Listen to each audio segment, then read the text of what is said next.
Hello everybody, back again. I had this message from Strange Times. I'm going to read it. It's quite a long message, but it's thinking Mandela. Your channel is very original. Thank you. And finds things that I would never have thought of or come across. Oh, I feel very happy about that, because sometimes I wonder what I'm doing, like they're not always the most popular things, like about the flags, about the Roman Empire, about all these things. They're not the most popular, but they are the truth, or more of the truth than what we've got, so that's why I put them out. But anyway, it says, I'm sure you've heard of the Mandela effect, and like many probably think that it is a psyop. If you do believe it is a psyop, I can assure you that it is not. The aeroplane alone shows you that something in reality has changed it drastically. If you remember, the jet engines were originally underneath the plane wings. Now they are not. They're in front. This makes no sense. We are told that the wings and sails contain fuel.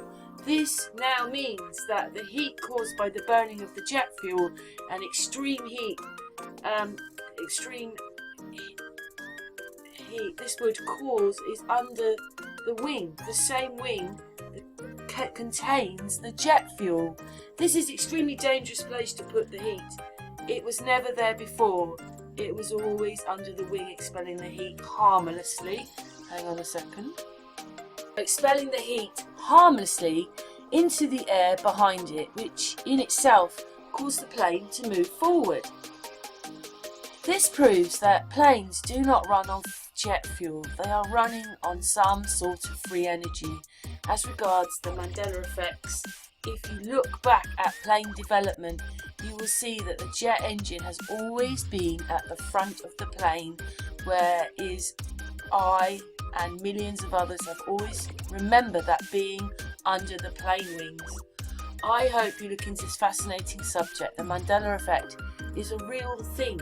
Just look at the globe and you will see how many countries have changed. Australia, for example, is no longer at the bottom of the world. It is now only a day and a half boat journey to Papua New Guinea. This is just one of the many thousands of examples of changes. So I thought I would look at aeroplanes. Yes, I think everybody kind of remembers these kind of planes, don't you? You know, where the engine is underneath the wing and attached to the wing. Like that. I think that's sort of the 70s, to be honest. But they did change quite a lot. First of all, I mean, obviously they look like the 60s, don't they? Look at the front of that plane. And that's how we remember them. Like that. And now they're like this. They're different now. The wings are smaller. They're just different. And the one at the back, here at the back,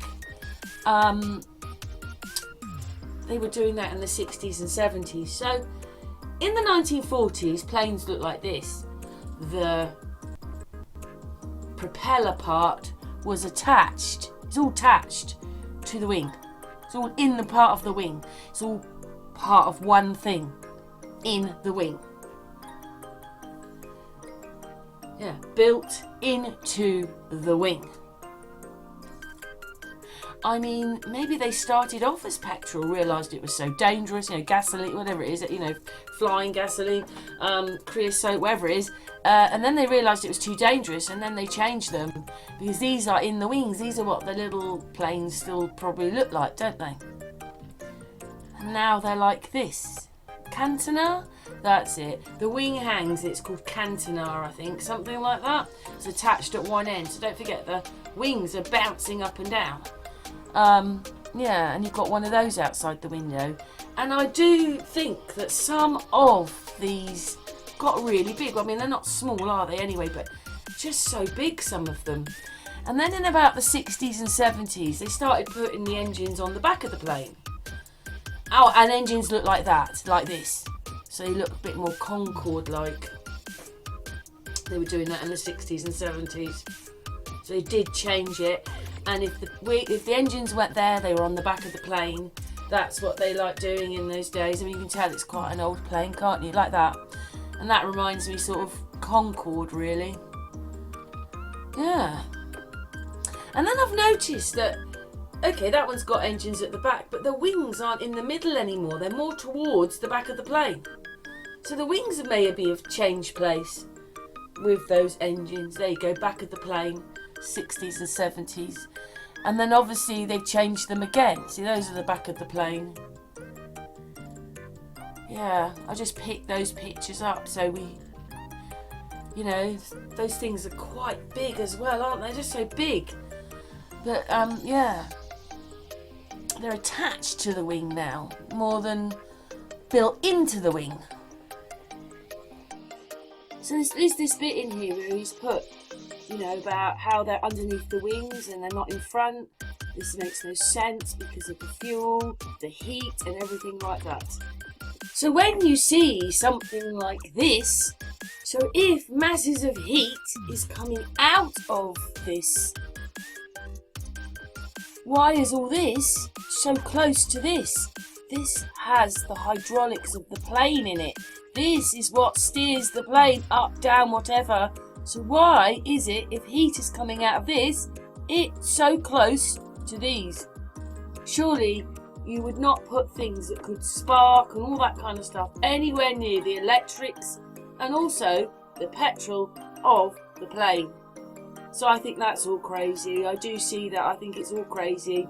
It seems to me when they go, the new Airbuses, when they go up in the sky, their feet off the ground, and these things are flying around as if they're in the water and swimming somehow, if you get my drift. And, you know, nothing to do with heat, I don't think, from what they've told us.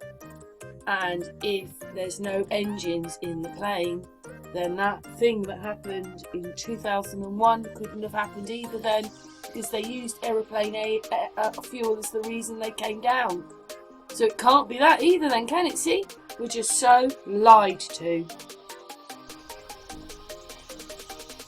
And it's still quite big.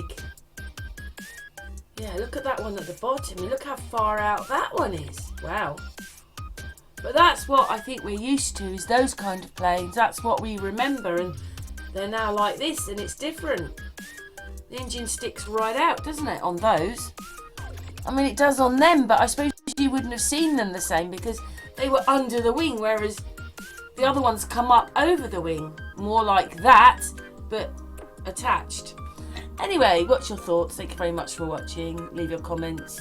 Mandela, like the questionnaire. What's his name? His name is Strange Times. Is it more like him? Or, yeah, is it more like him? Do you feel it's a Mandela effect? Leave your comments below. Thanks very much.